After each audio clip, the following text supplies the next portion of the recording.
Hi hello नमस्कार मंडळी, मी माधुरी डिमाने. कुठून सुरुवात करू काहीच कळत नाही. कारण व्हिडिओज ना खूप पॉज लागत आहे. काही घटनाच अशा घडत आहेत की तिथं थोडस स्पीचलेस होते. आणि जसं की तुम्हाला माहीतच आहे, माझे व्हिडिओज हे पास्ट फ्युचर आणि प्रेझेंटशी रिलेटेड असतात. तर परवाच एक घटना घडली प्लेन क्रॅशची. मंडळी, हा ही घटना म्हणजे हा ॲक्सिडेंट, ही घटना जागतिक इतिहास बनलेली आहे. तर याबद्दलच थोडंसं बोलायचं आहे. पण समहाऊ वातावरण एकादशीचं आणि जून महिना म्हटलं की सगळ्याच सणांचं आणि नवीन उत्साहाचं वातावरण सुरू असतं. पण त्यातच ही घटना म्हटल्यानंतर थोडासा विचार करायला लावणारी ही घटना घडली आहे. पण आपण जगत असताना थोडी ना असं म्हणजे दुःखात राहू शकतो. देवाचा आधार घेऊन का होईना आपण आनंदात राहायचा प्रयत्न करत असतो. म्हणजेच आषाढी एकादशीचंच वातावरण म्हणजे हेच उदाहरण घ्या ना, की आपण पायी जातो पंढरीच्या म्हणजे पंढरीपर्यंत, आणि तिथे आपण विठ्ठलाच्या चरणी नतमस्तक होऊ पाहतो. पण मंडळी, खरं तर तिथं देव असतो का? तर देव तिथे कधीच नसतो. परवा मी अभंग ऐकले, तर मला त्यातला एक अभंग खूप आवडला. जसं की देव देव्हाऱ्यात नाही, देव नाही देवालय. देव देव्हाऱ्यात नाही, देव नाही देवालय.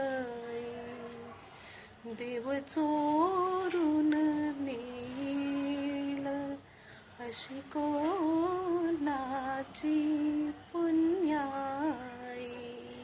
देव देव्हाऱ्यात नाही.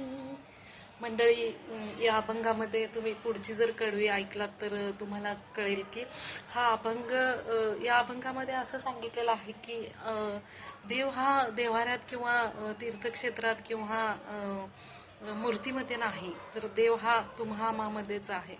तर मंडळी, ह्या एकादशीचा किंवा या प्लेन क्रॅशचा काय संबंध, किंवा म्हणजे काय मी बडबडत आहे. माझे हे व्हिडिओज असे असतात की घटनांना घटना कशा लागू असतात, किंवा आपण काय जगत असतो पास्ट फ्युचर आणि प्रेझेंटमध्ये आपण कसं जगायला हवं याचं, आणि देवाला अनुसरून किंवा आपण जगत असताना आपले जे प्रसंग घडत असतात त्याला अनुसरून कसं असावं, ही घटना आणि हे आषाढी एकादशीचं वातावरण वगैरे यांचं मी ताळमेळ तुम्हाला सांगत आहे.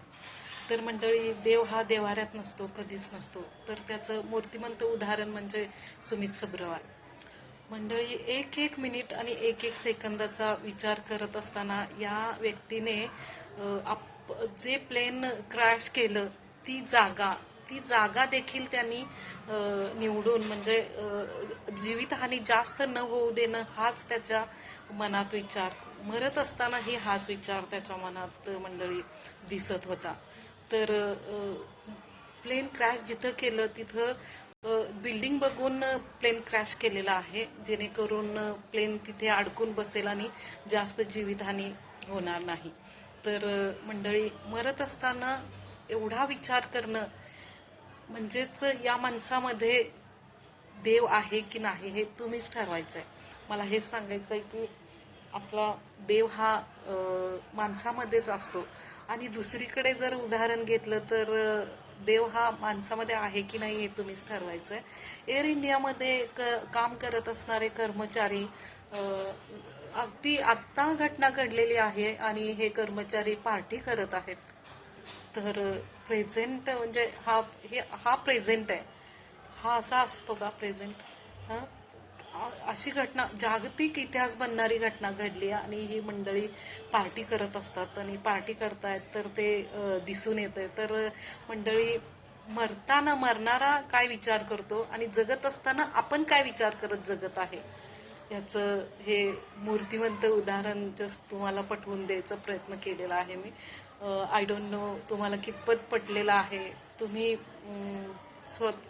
तुम्ही जर विचार करत असाल की हा आपण देव वगैरे मानतो किंवा देवामध्ये सगळंच आपण शोधत असतो की आपल्याला सुख शांती समाधान, पण समाधान तिथे नाही. समाधान हे मरत असताना देखील तुम्ही नैतिकता, तुम्ही माणुसकी, तुम्ही तुमचा विचार न करता इतरांचा विचार किती करता याला जगणं आणि यातच देव आहे.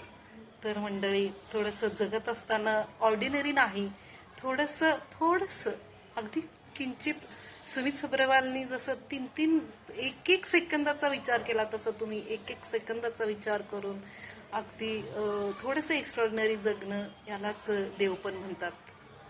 तर मंडळी, कसं वाटलं आजचा व्हिडिओ?